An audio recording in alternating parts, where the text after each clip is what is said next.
Viewers, please like this video because there's a lot of information that I'm going to share with you that perhaps you have not seen anywhere else. I hope you saw Francois Gauthier's conversation with me about the visceral hatred that some of the media houses in Europe have for anything Indian, in fact, anything Modi, and so on and so forth. So there has been a hype of anti-India fervor that has been manufactured, you can say, or even built up to try and derail the current visit of Prime Minister Modi to France. As we all know, he is in France for a couple of days. He's signing a lot of deals. In fact, the most important thing is that France is signing on to do UPI deals with India. UPI meaning the online transaction software. So that means that you may be able to remit or get rupees from France also. It's a big deal. The day it becomes between US and India, I'd be very, very happy because right now I have a huge challenge every time I have to pay my vendors and so on and so forth in India.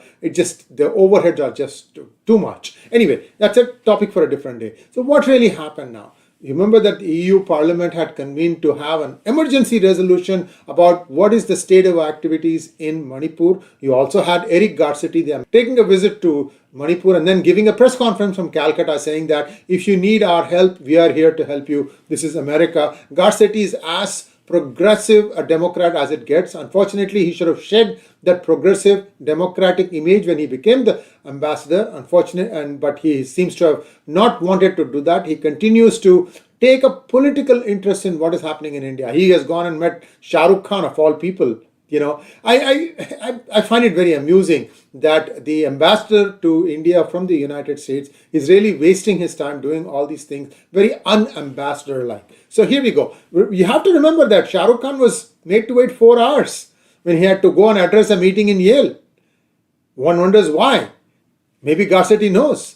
Who knows? Anyway, so to the EU Parliament, this is the stinging reply that the Ministry of External Affairs has given. The spokesperson, Sri Arindam Bakshi. We have seen that the European Parliament held a discussion on developments in Manipur and adopted a so-called urgency resolution. Such interference in India's internal affairs is unacceptable and reflects a colonial mindset. You can read the rest of it, but I want to talk about this colonial mindset. I was really surprised when Francois said that the media really hates India. But this is not just localized to France. It's also true with Germany. There's a channel that I'm going to come to in just a second that has started a Tamil operations, seeing that BBC's Tamil has collapsed, that they want to pick up the same thread. Same set of lumpens have come over from England probably, and now they are sitting in this channel. So I'm giving you all that information. So this visceral hatred, why? What is the problem? Today, India is really, really forging ahead and Europe is stagnant. In fact, it is on a verge of decline. You'll start seeing the output starting to go down, and really they need to be concentrating on setting their own house affairs in order to curb the illegal immigration that's going on, to make sure that the Ukrainians who are fleeing their country have a future in erstwhile Germany or erstwhile Europe, and also to make sure that Ukraine is stabilized.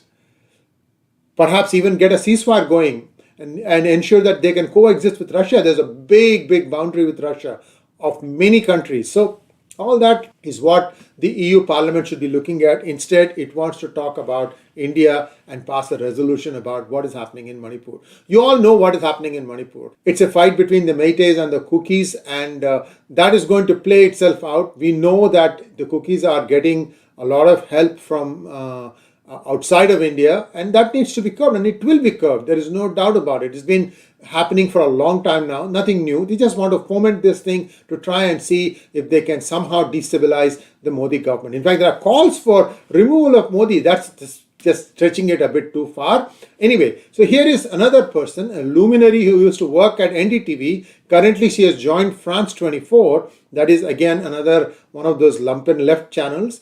And it says that very distinguished. I don't know, France 24 is distinguished. I have no idea. I have not watched its programming. Even Al Jazeera, which I don't agree with, at least had some professional output.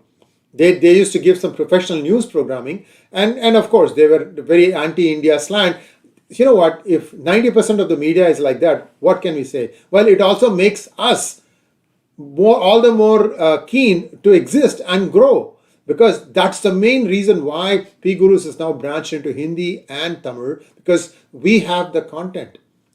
मेरे पास matter hai. So what happened after Sarah Jacob moved to France 24? Now you will start seeing the Islamophobia victimhood narrative come from this channel. On top of that, Rana Ayub, you already know, she has been doing all this ranting on WAPO, Washington Post, as well as sometimes even New York Times. And the additional new thing is the channel called DW from Germany, which has started a vitriolic Tamil channel. So this is something that is again being reinvented. They think that it's not enough that BBC has run out of steam. They want to do it. Unfortunately for them, the socialistic structure that exists in Europe, that might allow this thing to go for a long time.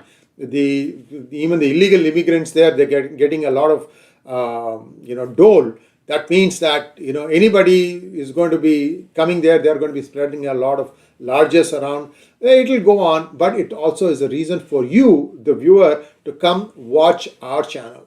Thanks for watching. Please like, share, and subscribe to our channel. Don't forget